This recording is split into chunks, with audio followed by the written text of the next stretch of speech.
I'm really excited to be joined by Connor, who has sent in a frequent product question. Hi, Connor. How are you doing? Hi, Ed. I'm very well, thank you. Yourself? Yeah, very good, very good. So what question have you got for me?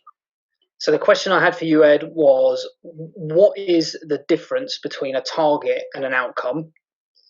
And are there any advantages to trying to achieve one over the other?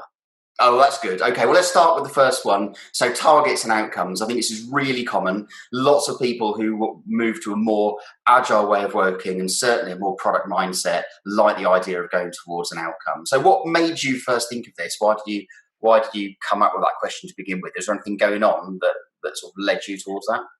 Nothing specific, Ed, but often when I have discussions with people about working in product or what they would like to achieve, I find that people are very comfortable talking in terms of targets. So there's often a number that people can kind of attach to something that they feel very comfortable saying that this should achieve X. Whereas often I find when teams work towards outcomes, what you get is far more innovation potentially. And I thought it'd just be useful for people watching to understand what the difference is and why it might be advantageous to use one over the other. Right, great. Okay, so let me have a crack at that. So certainly there's a couple of things about targets in particular which we say quite frequently. Number one, the big thing is targets drive behaviors. So generally speaking, if you set someone a target, what will happen is they will do whatever they can just to meet the target. They will change the way they work, they'll change the way they think.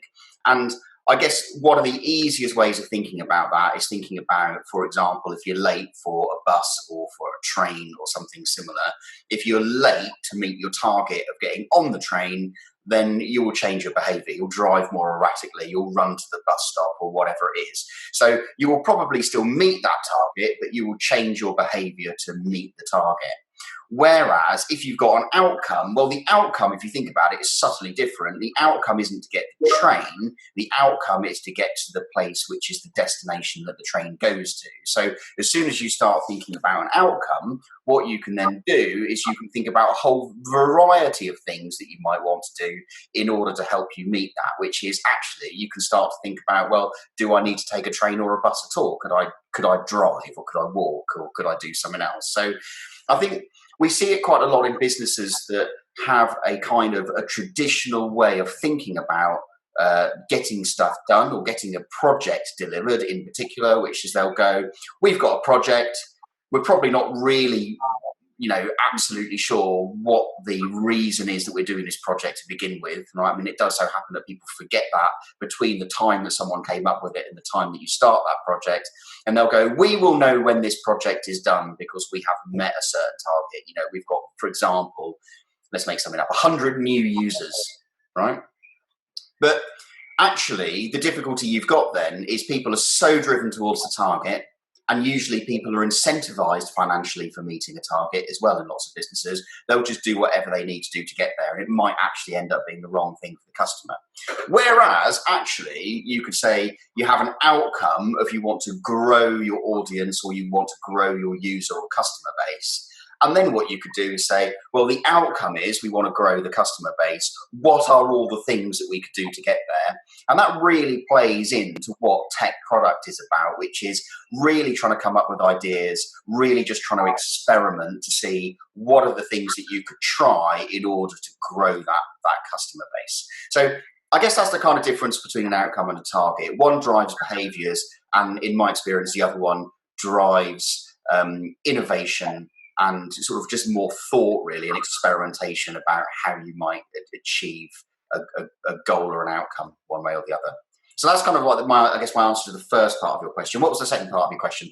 I'm actually forgetting. The second part of the question was, is it advantageous to use or to work towards one over the other? So, I guess to simplify it down, where is it right to work towards a target and where is it right to work towards an outcome?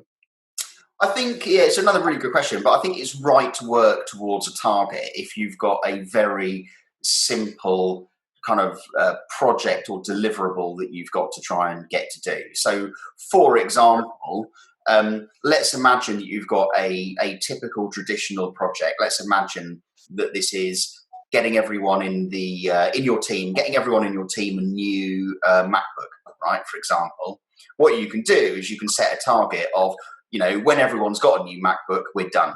It's really simple. We said we'd do that. Once we've done it, we're done.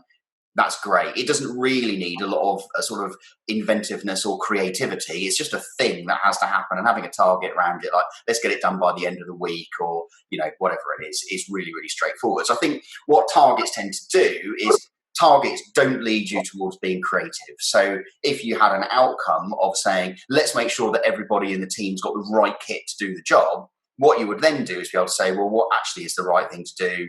Do they all really need that? Do they all really need it now? What else could we do differently? I think it just opens the question for a little bit of kind of, guided thought and experimentation and creativity, which is why people that drive towards kind of an outcome in terms of working with product generally tend to, be able to work towards it, be able to see whether they're moving the needle one way or the other, get those results, and then do something with it. For example, make informed decisions about what else they could do. So, there's a place for targets. There's a place for targets, I think, in relatively straightforward projects where something just has to get done. And there's probably one fairly straightforward way of getting there. And I think there's a time for outcomes when you're really working towards trying to think about how do you do something different? How do you do something a bit out of the ordinary? And you use the outcome as a way of helping you towards that. And would you say that helps to drive ownership within Scrum teams or within product management teams? Definitely within product management. I think if you really empower someone by giving them an outcome. Because what you do is you just say, this is where we get to.